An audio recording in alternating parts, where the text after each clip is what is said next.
नमस्कार, मैं तनु सिंघल आप लोगों का अपने YouTube चैनल संस्कृत पाठ में स्वागत करती हूँ। और आज बच्चों हम एक कक्षा 7 के नए चैप्टर के साथ फिर आपके सामने हाजिर हुए हैं, जिसका नाम है स्वावलंबनम, जो कि कक्षा 7 का NCERT का तृतीय पाठ है। और इसमें बच्चों हम आज इसका सरलार्थ पढ़ेंगे। और सरलार्थ पढ़ने से पहले आपको क्या करना है, बेल आइकन प्रेस करना है और चैनल को सब्सक्राइब करना है। तो चलिए बच्चों बढ़ते हैं अपने सरलार्थ की ओर। कृष्ण मूर्ति श्री कंठश्च है मित्रे आस्ताम। कृष्ण मूर्ति और श्रीकंठ मित्र थे। कौन थे? दोनों मित्र थे। श्रीकंठस्य पिता समृद्ध आसीत। श्रीकंठ के पिता क्या थे? धनी थे। समृद्ध मीन्स धनी थे। अतः तस्य भवने सर्वविधानि सुख साधनानि आसन। अतः मीन्स इसलिए, तस्य मीन्स उसके, भवने मीन्स भवन में, सर्वविधानि यानी कि सभी प्रकार के, सुख साधनानि यानी कि सुख के साधन थे। यानी उसके घर में सभी प्रकार के सुख साधन थे। तस्मिन् विशाले भवने चत्वारिंशत् स्तंभा आसन। तस्मिन् विशाले उसके विशाल, भवने यानी कि घर में, चत्वारिंशत् कहते हैं बच्चों 40, स्तंभा यानी कि 40 स्तंभ, स्तंभ कहते हैं खम्बे, आसन मीन्स थे। यानी कि उसके विशाल भवन में 40 स्तंभ थे। तस्य 18 प्रकोष्ठेषु 50 गवाक्षा 44 द्वाराणि 37 विद्युत व्यजनानि च आसन। उसके 18 कमरों में 50 गवाक्षा कहते हैं खिड़कियाँ। उसके 18 कमरों में 50 खिड़कियाँ थीं। 44 द्वाराणि, 44 द्वाराणि कहते हैं दरवाज़ों को, तो 44 दरवाजे थे। ठीक है। 37 कहते हैं 36 विद्युत व्यजनानि, लाइट से चलने वाले, विद्युत से चलने वाले पंखे थे। अर्थात उसके 18 कमरों में 50 खिड़कियाँ, 44 दरवाजे, 36 बिजली के पंखे थे। तत्र 10 सेविका निरंतर कार्य कुर्वन्ति स्म। तत्र अर्थात वहाँ 10 सेविका अर्थात 10 नौकर निरंतर कार्य करने में लगे रहते थे। पर कृष्ण मूर्तः माता पिता च निर्धनो कृषक दंपति। पर कहते हैं बच्चों परंतु, लेकिन कृष्ण मूर्ति के माता पिता निर्धन यानी कि गरीब, निर्धनो यानी कि दोनों गरीब, कृषक दंपति यानी किसान पति पत्नी थे। अर्थात जो कृष्ण मूर्ति के माता पिता थे वो दोनों कैसे थे? गरीब कृषक पति पत्नी थे। तस्य गृहम् आडंबर विहीनम साधारण च आसीत। उसका घर आडंबर के बिना अर्थात बिल्कुल साधारण था। अर्थात कहने का तात्पर्य है कि उसके घर में कोई भी दिखावे जैसा कुछ नहीं था, बिल्कुल साधारण था। एकदा श्रीकंठे, एकदा कहते हैं बच्चों एक बार, श्रीकंठे तेन सह प्रातः 9 तस्य गृहम् आगच्छत्। एक बार श्रीकंठ उसके साथ प्रातः कहते हैं सुबह को, 9 यानी कि 9 बजे, प्रातः 9 बजे उसके घर आ गया। यानी दोनों मित्र थे ना, तो दोनों में से जो श्रीकंठ था वो कृष्ण मूर्ति के घर 9 बजे उसके साथ आ गया। ठीक है। तत्र कृष्णमूर्ति तस्य माता पिता च स्वशक्त्या श्रीकंठस्य आतिथ्यम अकुर्वन्। तत्र अर्थात वहाँ कृष्णमूर्ति और उसके माता पिता स्वशक्त्या कहते हैं, स्वशक्त्या कहते हैं बच्चों अपनी शक्ति के अनुसार, अर्थात अपनी क्षमता के अनुसार श्रीकंठस्य आतिथ्यम अकुर्वन्, अर्थात उन्होंने कृष्णमूर्ति के साथ, यानी कृष्णमूर्ति और उसके माता पिता दोनों ने, ठीक है, अपनी क्षमता के अनुसार श्रीकंठ का आतिथ्यम अकुर्वन् यानी कि आतिथि सत्कार किया, अर्थात उनका दोनों ने मिलकर बहुत अच्छे से अतिथि सत्कार किया।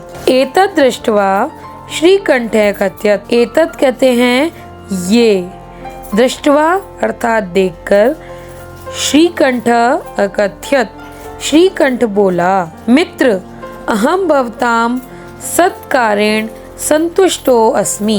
अहम मीन्स मैं होता है बच्चों, भवताम अर्थात आपके, सत्कारेण अर्थात सत्कार से, संतुष्टो अस्मि बहुत संतुष्ट हूँ। अब श्रीकंठ जो है उनके अतिथि सत्कार से बहुत खुश हो जाता है, तो वो क्या कहता है, मैं तुम्हारे अतिथि सत्कार से बहुत खुश हूँ। केवलम इदमेव मम दुखम यत्, केवलम कहते हैं केवल, इदमेव यही, मम दुखम मेरा दुख, यत् तब ग्रहे एको अपि भृत्य न अस्ति, भृत्य कहते हैं बच्चों नौकर को, मेरा दुख का कारण है वो केवल एक ही है। वो क्या है उसके दुख का कारण, कि मेरे दुख का केवल एक ही कारण है, तब ग्रहे तुम्हारे घर में एको अपि भृत्य नास्ति, कि तुम्हारे घर में एक भी भृत्य यानी नौकर नहीं है। मम सत्काराय भवताम बहु कष्ट जातम, मेरे सत्कार में भवताम यानी आपको, बहु कष्ट जातम अर्थात बहुत से कष्टों का सामना करना पड़ा।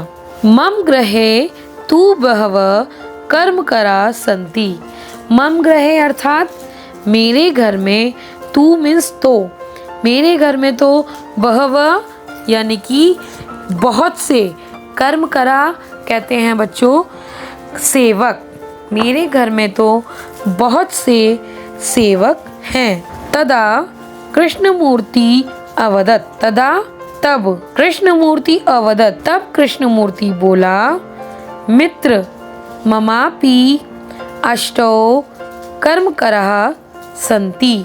तदा कृष्णमूर्ति अवदत्, तब कृष्णमूर्ति बोला, मित्र ममापि अष्टौ कर्मकरा संति, ममापि कहते हैं मेरे भी, अष्टौ अर्थात 8, कर्मकरा संति, कर्मकरा कहते हैं नौकर को, मेरे भी 8 कर्मकरा यानी नौकर हैं। ते च द्वौ पादौ द्वौ हस्तौ द्वे नेत्रे द्वे क्षोत्रे इति।